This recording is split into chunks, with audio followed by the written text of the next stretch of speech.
여러분 안녕하세요, 롱장입니다. 제가 영상을 이제 만들었었는데 음성이 날라갔더라고요. 이렇게 제 영상에도 나왔지만 제가 지금 오른쪽 눈이 좀 아파요. 이게 약국에 가니까 다래끼 같은 거라 하더라고요. 그래서 여기저기 지금 요새 몸이 이런저런 반응이 오는데 제가 이제 건축이랑 경매를 하면서 자꾸 예외 상황이 좀 나오면서 스트레스를 좀 받았습니다, 한동안. 그러니까 이런 반응이 오네요. 그래서 여러분도 세상엔 공짜가 없다. 제가 늘 말씀드리지만 시간, 에너지, 건강 이런 게 낭비가 되면서 돈으로 바꾸는 거는 약간 추천은 안 드립니다. 어쩔 수 없는 부분도 있지만 그래도 아무래도 우리가 건강이 제일 중요하니까.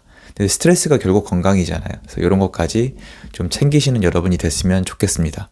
좀 노력은 하는데 이게 마음대로 잘 안 되네요. 다행히 저희 이제 과장님이 많이 도와주셔서 잘 해결을 하고 있는데 쉽지만은 않습니다. 그래서 시행착오, 경험 이런 게 계속 쌓이고 있습니다. 아무튼 오늘 주제는 금매입니다.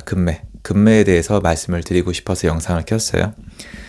금매가 제가 이제 왜 영상에 또 다루고 싶냐면은 계속 다루고 싶은 이유가 금매가 많은 분들이 생각하는 거랑 달라요. 그러니까 같으면서 다른데 근본적인 이유를 모르면 금매라는 단어에 속을 수가 있거든요. 어떤 거냐면 제가 지금 강의랑 책을 낸 내용이 결국에는 전세나 월세로 들어가지 말고 무주택자 하지 말고 집을 사자는 거잖아요. 대부분의 분들이 아마 경험이 있거나 지식이 있는 분들은 집을 마련하신 분들이 많을 거라고 저는 생각을 하거든요. 그런데 집을 마련하지 않으신 분들이 요새 금매를 잡을 때 착각하기 쉬운 부분이 있어요. 그거에 대해서 말씀드리고 싶은 건데요. 여러분 세금 있잖아요. 부동산과 세금은 뗄 수가 없거든요. 부동산 이꼴 세금이에요. 국가 입장에서는. 그런데 이 세금이 지금 집을 가진 사람 입장에서는 굉장히 부담스러워지고 있거든요. 다시 얘기해서 부동산을 가진 사람 입장에서 금매로 팔아야 되는 이유 중에 하나가 세금이 되어지고 있습니다. 굉장히 중요한 부분이에요. 결국 돈이잖아요. 그런데 거꾸로 매수할 분들은 경험이 적기 때문에 세금에 대해서 매도인보다 잘 몰라요. 생각해보면 매도인은 세금 때문에 금매가 나올 시기가 다가오고 있는데 매수인은 매도인이 내게 될 세금이 얼마인지를 모르면 내가 얼마까지 깎을 수 있는지 모르겠죠. 그러니까 시기마다 달라요. 많은 분들이 기대하는 게 뭐냐면은 그냥 부동산 시장이 깎여 내려가니까 꺾여서 막 내려가니까 공포심의 물건을 던질 거라고 생각을 하시는데 이거는 약간 주식시장에서 많이 일어나는 일이에요. IMF 때 98년도 IMF 때 이런 일은 있었어요. 실제로 우리가 먹고 살 돈이 없거나 집이 부도가 나면 이게 가능합니다. 근데 지금 역사를 쭉 보시면 IMF 때 다 던졌죠. 국제금융위기 때 어땠어요? 훨씬 덜 던졌죠. 코로나 때는 어땠어요? 안 던졌잖아요. 적응을 한단 말이에요. 왜냐면 알긴 알아요. 어쩔 수 없이 파는 건 모르겠지만 시간이 지나면 내가 던지면 나중에 후회한다는 사실을 경험으로 안단 말이에요. 근데 금매는 그때그때 이유가 다르겠지만 지금 5월달은 금매가 나올 이유가 분명히 있습니다, 여러분. 뭘까요? 세금이에요. 양도세 중과 유예. 그러니까 지금 매도인들은 피하고 싶은 게 뭐냐면 양도세 중과 요거 피하고 싶고 그리고 종부세 요거 피하고 싶고 그리고 세입자 디스카운트라고 부를게요. 기분 나쁘게 듣지 마시고 세입자가 들어가 있는 매물은 깎여진다는 거예요. 그러니까 이 세 가지를 지금 피하고 싶은데 어차피 세입자가 껴져 있으니까 싸게 팔 마음은 있지만 종부세와 중과세 유예 때문에 어차피 가격을 낮추니까 여기에 그냥 편승하려고 하는 분들이 많아요, 사실은. 그럼 밖에 나가보시면 지금 금매가 있느냐 없느냐? 있어요.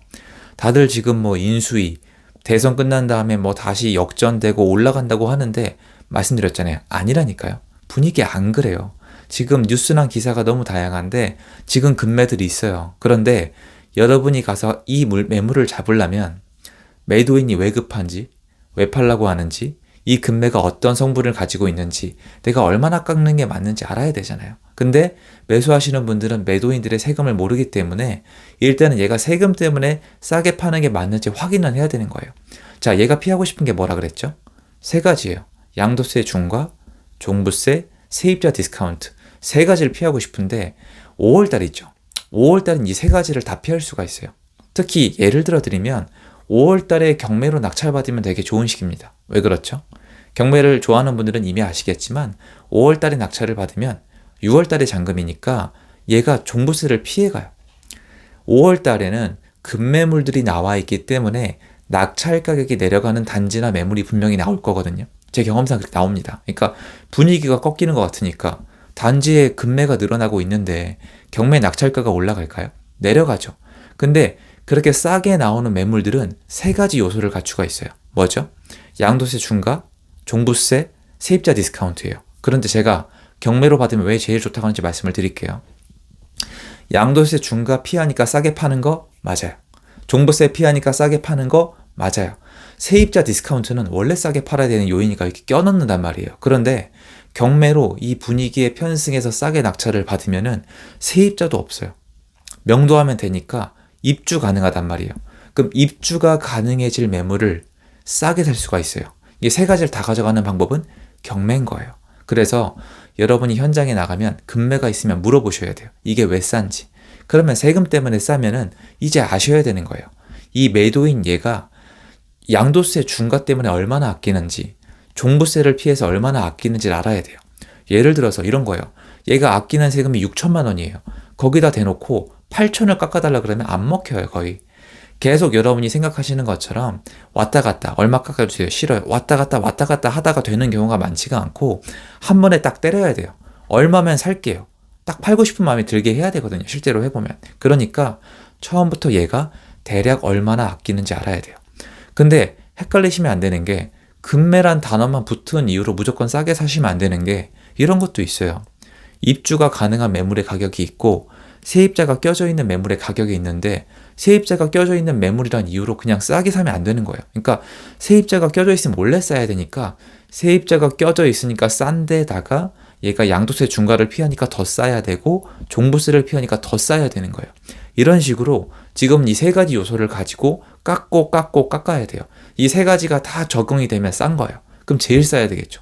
5월달이 제일 싸야 돼요. 양도세 피하죠, 종부세 피하죠, 그리고 세입자 껴져 있죠. 그러니까 이거를 도합을 해서 중개사님들이랑 얘기를 해서 이게 얼마나 깎이는 게 맞는지 파악을 하신 다음에 그만큼 깎이는 매물을 잡는 게 나한테 제일 득이 되는 거예요. 거기다가 경매로 낙찰받으면 세입자까지 내보낼 수가 있으니까 제일 좋은 거고요. 그런데 이 타이밍에 편승을 해서 무조건 호가가 낮으니까 싸다. 이건 안 된다는 거예요. 많은 분들이 지금 잘못 희망하시는 게 뭐냐면 처음에 나와 있는 매물이 있다고 쳐요. 지금 시장이 제가 안 좋다고 하는 이유가 뭐냐면 시세 파악이 어려워요. 그러니까 지금 얘가 맨 마지막 거래가가 10억이라 해도 내가 10억에 살 수 있는지 10억에 팔 수 있는지 아무도 몰라요. 왜? 거래가 없으니까. 어쩌다 한번 일어난 거래가 10억이니까 시세가 아니란 말이에요. 그러니까 내가 이걸 잘 파악을 해야 되는데 자, 시세가 10억이고 호가가 전부 다 10억이에요. 그런데 어떤 매물이 9억에 나왔다고 쳐봐요. 그 무조건 급매예요? 아니란 말이에요. 제가 아까 말씀드렸던 요소들 있죠. 이 세 가지를 이용을 해서 9억보다 더 밑으로 8억에 살 수도 있는 거란 말이에요. 그럼 진짜 급매는 뭡니까?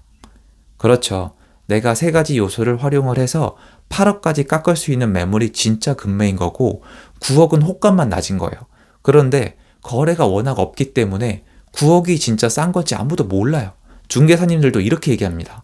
자, 호가가 다 10억인데 얘는 9억이니까 현재로서 제일 싸요. 이렇게 되는데 내가 10억에 부르고 있는 매물을 잡아다가 8억 5천이나 8억까지 끌어내릴 수 있다면 이게 진짜 급매인데 매도인들이 지금 5월달 동안 받을 수 있는 디스카운트 어떤 본인의 혜택들을 따지면 충분히 메리트가 나오거나 팔고 싶은 사람이 나올 수가 있거든요. 종부세가 다주택자한테 굉장히 세거든요.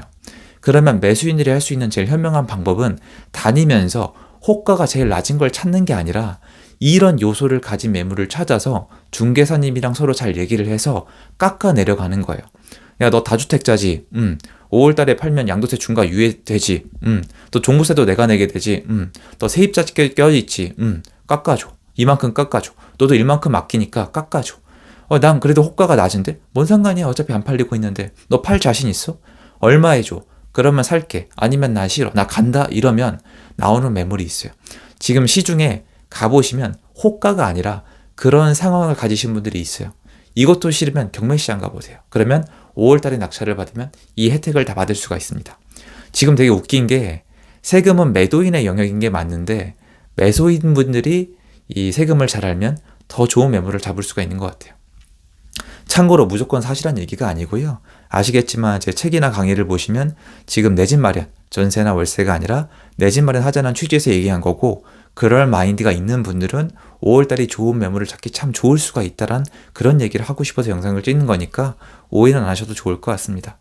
영상 도움되셨으면 좋겠고요. 제 영상 여기까지입니다. 감사드리고요. 좋은 결과 있으셨으면 좋겠습니다. 감사합니다.